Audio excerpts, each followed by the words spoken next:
అల్లూరు సీతారామరాజు జిల్లా కొయ్యూరు మండలం చింతలపూడి పంచాయతీ పరిధిలోని గింజర్తి గ్రామంలో ఉన్న పాఠశాలలో 3, 4, 5 తరగతులను ఎస్ఎంసీ కమిటీ సంతకాలు లేకుండా గ్రామస్తులకు ఎలాంటి సమాచారం ఇవ్వకుండానే మోడల్ స్కూల్ నెపంతో విద్యార్థుల పేర్లు తొలగించారంటూ తల్లిదండ్రులు, గ్రామస్తులు గత 4 రోజులుగా ఎంఈఓ కార్యాలయం ఎదుట టెంట్ వేసి వంట వార్పుతో నిరసన దీక్ష కొనసాగించిన విషయం తెలిసిందే.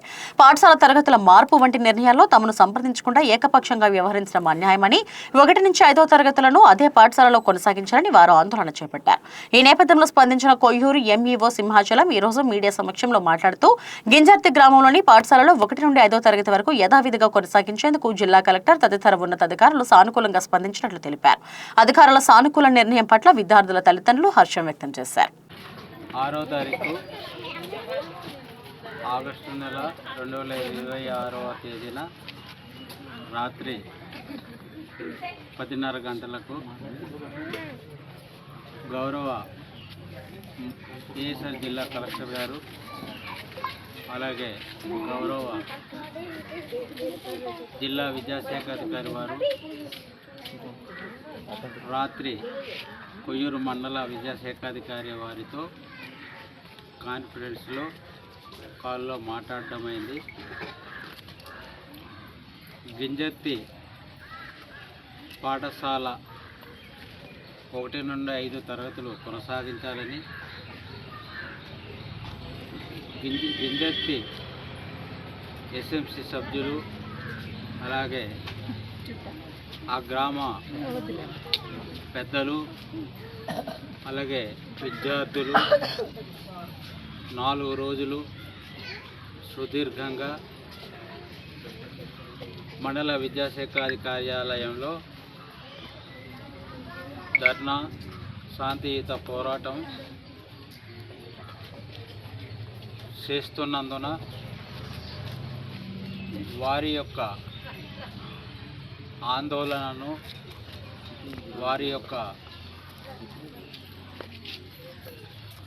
సమస్యను శ్రీయుత గౌరవ కలెక్టర్ గారు అలాగే డిఈఓ గారు ఈ సమస్యను అమరావతి కమిషనర్ గారి దృష్టికి తీసుకువెళ్ళాము. మీకు గింజర్తి పాఠశాల యొక్క సమస్య 1 నుండి అంటే గతంలో ఫౌండేషన్ స్కూల్ అంటే 1 నుండి 2 తరగతులు జరిగేది. ఇప్పుడు 1 నుండి 5 తరగతులు నిర్వహించుకోవడానికి కమిషనర్ గారు కూడా అంగీకరించారని శ్రీయుత గౌరవ కలెక్టర్ గారు, డిఈఓ గారు తెలియపరిచారు. అలాగే ఆ పాఠశాలలో అంటే ఎంపీపీ పాఠశాలలో లొద్దిపాకల్లో 27 మంది పిల్లలు చదువుతున్నారు. ఆ పిల్లలందరినీ కూడా గింజర్తి ఎంపీపీ పాఠశాలలో చేర్చుటకు ఎటువంటి ఆటంకాలు లేవు, తొలగిపోతాయి. కాబట్టి ఈ సమస్యని ఆ రాత్రే గింజర్తి స్కూల్ చైర్మన్ గారికి, వైస్ చైర్మన్ గారికి అలాగే గ్రామ పెద్దలకు తెలియజేయమని రాత్రి శ్రీయుతగా మన గౌరవ కలెక్టర్ గారు, డిఈఓ గారు తెలియపరిచారు. నేను వెంటనే చైర్మన్ గారికి అలాగే వైస్ చైర్మన్ గారికి వెంటనే ఫోన్ చేసి తెలియపరచడం అయింది. అలాగే కలెక్టర్ గారు కూడా పేపర్ స్టేట్మెంట్ కూడా ఇమ్మన్నారు. అయితే ఈ సమస్య రాత్రి తెలియజేసినంత వరకు పరిష్కారం అయింది. కానీ మరుసటి రోజు అంటే ఈరోజు మరలా టెంట్ దగ్గరికి వచ్చారు. గింజర్తి ప్రజలు, విద్యార్థులు అలాగే పాత్రికేయులు, గ్రామ పెద్దలందరూ కూడా టెంట్ దగ్గరికి వచ్చారు. మాకు లిఖితపూర్వమైనటువంటి హామీ కావాలనే ఉద్దేశంతో చైర్మన్ గారు, గ్రామ పెద్దలు అలాగే పాత్రికేయులు కూడా అడిగారు. నేను వెంటనే మన గౌరవ డిఈఓ గారికి ఫోన్ చేయడం జరిగింది.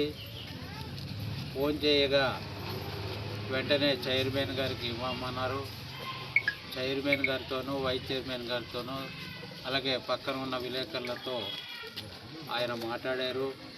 మీకు మేము సంపూర్ణంగా హామీ ఇస్తున్నాము, కావాలంటే మీరు మరల పేపర్ ప్రకటన ఇచ్చుకోమన్నారు. మీకు మీ గింజర్తి పాఠశాలలో ఫౌండేషన్ పాఠశాల నుండి బేసిక్ ప్రైమరీ పాఠశాలగా తీర్చిదిద్దడానికి మీకు అమరావతి నుండి కూడా ఆమోదం వచ్చింది. అలాగే మీకు నేను ఫుల్ హామీ ఇస్తున్నానని డిఈఓ గారు తెలియపరిచారు. అతి త్వరలో దీనికి సంబంధించినటువంటి ఉత్తర్వులు ఏవైనా వస్తే వెంటనే నేను మీకు అందజేస్తానని కూడా శ్రీయుత గౌరవ జిల్లా విద్యాశాఖ గారు వారు తెలియపరిచారు. కాబట్టి గింజర్తి ప్రజలందరికీ నా యొక్క విన్నపము, మీ సమస్య పరిష్కారం కాబట్టాయి. మీరందరూ దయచేసి రుద్దిపాకల్లో చదువుతున్నటువంటి పిల్లలందరినీ కూడా మీ గ్రామంలో ఉన్నటువంటి ఎంపీపీ పాఠశాల గింజర్తిలో చక్కగా చదివించుకుంటారని కోరుతూ ఇంతటితో నేను ముగిస్తున్నాను.